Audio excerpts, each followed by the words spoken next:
அன்பார்ந்த உறவுகளே, நண்பர்களே,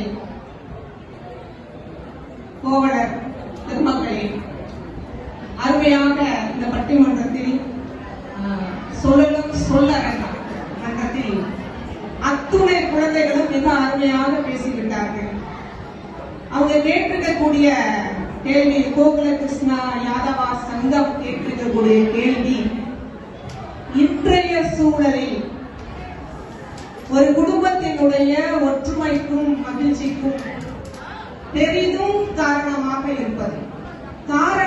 இருப்பது எது என்று சொல்லவில்லை, பெரிதும் காரணமாக இருப்பது யார் என்ற கேள்வியை இந்த மன்றத்தில் வைத்திருக்கிறார்கள்.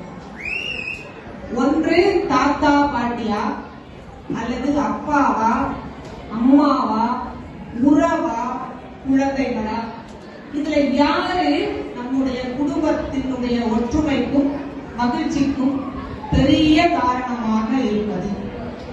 தாத்தா பாட்டியே என்று பேசினார்கள், நிறைய சொன்னாங்க.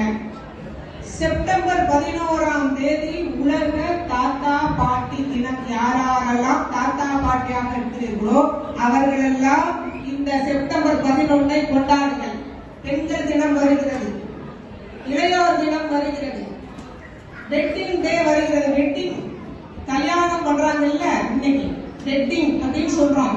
இன்னைக்கு வெட்டிங், நேற்று ப்ரீ வெட்டிங். இன்னும் ஒரு வருஷம் போயிடுச்சுன்னா 2 பேருக்கு சண்டை வந்தது, கோர்ட்டுக்கு போயிடுறாங்க, அப்புறம் டைவர்ஸ் வாங்கிறாங்க, அப்புறம் செகண்ட் வெட்டிங், அப்புறம் தேர்டு, அப்புறம் ஃபோர்த், எத்தனை தெரியல. வெட்டிங் வெட்டிக்கிட்டே போகுது, ஒட்ட மாட்டேங்குது. பண்பாடு கலாச்சாரமும் சீரழிவு இந்த காலகட்டத்தில். ஆனா இந்த காலகட்டத்தில் மத்தியில நம்ம திருங்கை மண்ணில் பிறந்த இந்த செல்வங்கள் குடும்ப ஒற்றுமைக்காக இத்துணை தூரம் பேசி இருப்பது மிக்க மற்றற்ற மகிழ்ச்சியை அளிக்கிறது. செப்டம்பர் 11 உலக தாத்தா பாட்டிகள் தினம். அன்பையும் பண்பையும் பாசத்தையும் அறிவுரையையும் பண்பாட்டையும் பாரம்பரியத்தையும் தாத்தா பாட்டிகள் சொல்லிக் கொடுக்கிறார்கள் பேரன் பேத்திகளுக்கு. ஆனால் அந்த தாத்தா பாட்டிகள் எத்தனை பேருக்கு அருகில் இருந்து சொல்லிக் கொடுக்கக்கூடிய சூழல் இந்த காலகட்டத்தில் நிலவுகிறது என்பதை நாம் சிந்தித்து பார்க்க வேண்டும். எத்தனை பேருக்கு குழந்தைகளுடைய தாத்தா பாட்டிகள் பக்கத்தில் இருந்து இந்த பாரம்பரியமான விஷயங்களை சொல்லிக் கொடுப்பதற்கான சூழல் உருவாகிறது?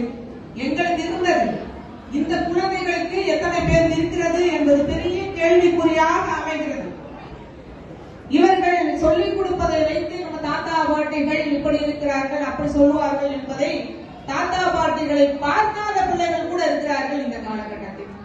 வெளிநாடுகளில் வாழக்கூடிய பிள்ளைகள் ஒரு வருடத்துக்கு ஒரு முறை, 4 வருடத்துக்கு ஒரு முறை இதுதான் தாத்தா பாட்டி என்று நிச்சயத்தில் பார்க்க வருகிறார்கள். அதற்கு முன்னாடி நிழலில் தான் பார்க்க, செல்போன்ல தான் காட்டுறாங்க. இதாமா தாத்தா, இதான் பாட்டின்னு காட்டுறாங்க.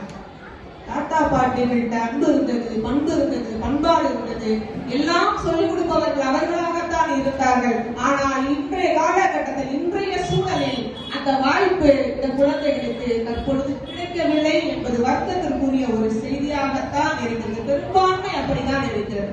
சிறுபான்மை இருக்கலாம், ஆனால் பெரும்பான்மை அப்படித்தான் இருக்கிறது. அப்பா அடிக்க வருவாரு, திட்டுவாரு, ஏசுவாரு.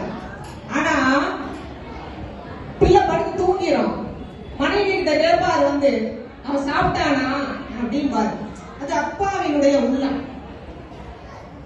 குடும்ப ஒற்றுமைக்கு அவர் எப்படி காரணமா இருக்கிறாரு அப்படிங்கறத கேள்வி.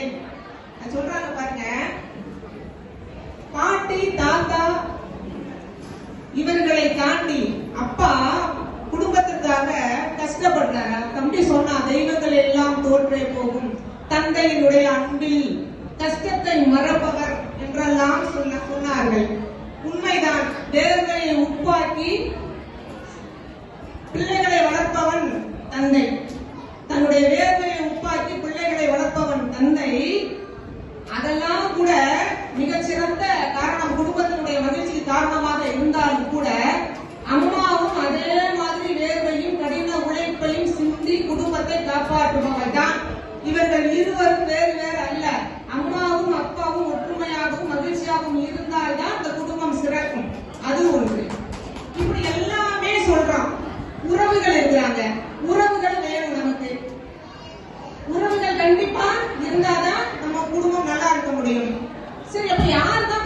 காரணம்? சான்றோர் பெருமக்களே, ஒரு 5 நிமிடங்களில் நான் ஒன்றை மட்டும் சொல்லிக் கொள்ள ஆசைப்படுகிறேன். மனைவியாக இருப்பவள் கண்ணகி போன்று சில நேரத்தில் நிறைய கஷ்டங்களை அனுபவிக்கிறார்கள். கண்ணகி என்ன பண்ணா? கண்ணகி கதை எல்லாருக்கும் தெரியும்.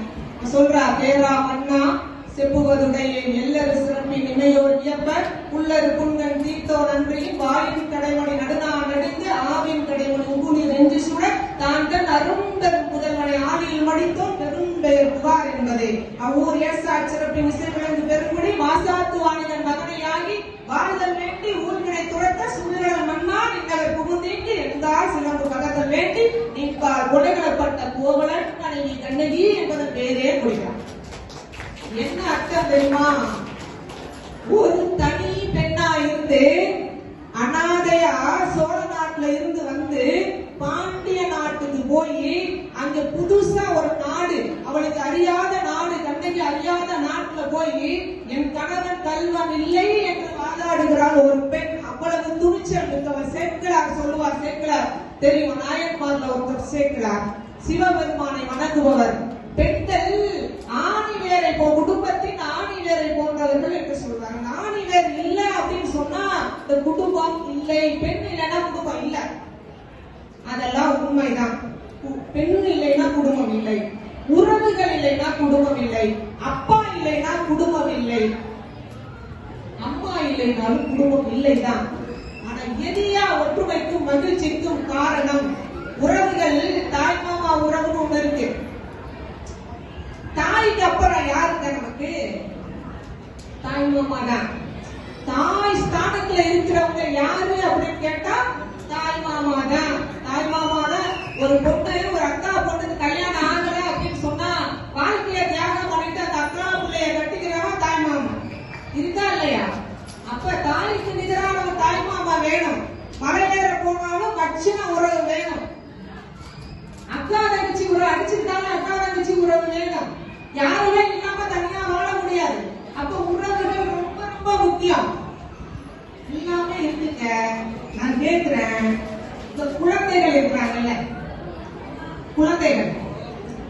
குழந்தைகள் எப்படிப்பட்டவங்க அப்படின்னு பார்த்தோம்னா, குழந்தைக்கு ஒன்று சொல்றாங்க, குழலினிது யாழினிது என்பர் தம் மக்கள் மலரை சொல் கேளாதவர். மலரை சொல் குழலுக்கும் யாழ் இசைக்கும் ஈடானது. 10 வருஷம் குழந்தை இல்லைன்னா அந்த வீடு எப்படி இருக்கும்? ஒரு வீட்டுல 10 வருஷம் குழந்தை இல்லைன்னா அந்த வீட்டுல என்ன இருக்காது? மகிழ்ச்சி இருக்காது. சொன்னாங்க பாருங்க, குழந்தைகள் செல்வங்கள். எந்த ஒரு மனிதன் வீட்டிலும் குழந்தை ஒரு வரமாக பார்க்கப்படுகிறது. மனித வாழ்வு நிறைவு பெறுவது குழந்தை பேச்சில் தான். அந்த குழந்தை தான், குழந்தை இருக்கும் வீடுதான் நிறைவு பெற்ற வீடாக, நிறைவு பெற்ற இல்லறமாக இருக்கும். வானத்தில் அழகு நிலா, வீட்டிற்கு அழகு குழந்தை. வீட்டிற்கு குழந்தை அப்படின்னு சொல்லும் போது, இந்த குழந்தை அள்ளி சோற சாப்பிடும் பொழுது அது சித்துறத அள்ளி சாப்பிடும் பாருங்க. அதை பார்க்கக்கூடிய பாக்கியம் யாருக்கு கிடைக்குதோ அந்த பாக்கியம் பெற்றவன் தான் உண்மையான இல்லறத்தில் சிறந்தவன், வெற்றி பெற்றவன். அது படைப்புல படைத்து பலரோடு உண்ணும் உடைப்பெறும் செல்வம் இட்டும் தொட்டும் தப்பில் துளந்தும் அப்படின்னு ஒரு வரி வரும். அதுக்கு கிணத்துல போட்டு சோறு சாப்பிடும் போது சிந்திருமா, அதை அள்ளி சாப்பிடக்கூடிய பாக்குறத மக்கள். அதை விட உலகத்துல எந்த சந்தோஷம் இல்லைங்க. நீ பெரிய கோடீஸ்வரனாவே இருங்க, வீட்டுல குழந்தை இல்லைன்னா, உங்ககிட்ட 1000 உறவு இருக்கு, வீட்டுல குழந்தை இல்லைன்னா, அப்பாவும் அம்மாவும் மகிழ்ச்சியா இருக்கிறாங்க, ஒற்றுமையா இருக்கிறாங்க, வீட்டுல குழந்தை இல்லைன்னா என்ன புண்ணியம்? ஒன்னும் புண்ணியம் கிடையாது. அப்ப இந்த குடும்ப வாழ் நம் இல்லறம் நல்லறம் என்று சொல்லக்கூடிய நம்மளுடைய தமிழர் பாரம்பரியத்தில் வெளிநாட்டுல ஓம் குழந்தை ஏன் குழந்தை நம்ம குழந்தையோட விளையாடுன்னு சொல்லுவாங்க. அர்த்தம் புரிஞ்சுக்கங்க. ஓம் குழந்தை ஏன் குழந்தை நம்ம குழந்தையோட விளையாடுதுன்னு சொல்லக்கூடிய பாரம்பரியம் எங்க இருக்கு தெரியுமா? அமெரிக்காவினுடைய பாரம்பரியம். நம்ம குடும்பம் அப்படி கிடையாது. நம்ம வீட்டுல 1000 உறவுகள் இருந்தாலும் சரி, 1000 கோடி சம்பாதிச்சாலும் சரி, உங்ககிட்ட தாய் மாமா, அம்மா, அப்பா, அண்ணன், தம்பி, அத்தை, மாமா உறவுகள் இருந்தாலும் சரி, அம்மா அப்பா ஒற்றுமையா மகிழ்ச்சியா வாழ்ந்தாலும் சரி, அந்த வீட்டில் குழந்தை இல்லை என்றால் அந்த வீடு வீடாக இருக்காது. எனவே ஒரு குடும்பத்தின் ஒற்றுமைக்கும் மகிழ்ச்சிக்கும் இன்றைய சூழலில் மிகப்பெரிய, அதுவும் குழந்தை பிறகாத பிள்ளைகள் எவ்வளவு பாடுபடுகிறார்கள். இன்றைய தினம் திருமணமான பல இளைஞர்களுக்கும் பல பிள்ளைகளுக்கும் குழந்தை பேர் தள்ளி போகிறது.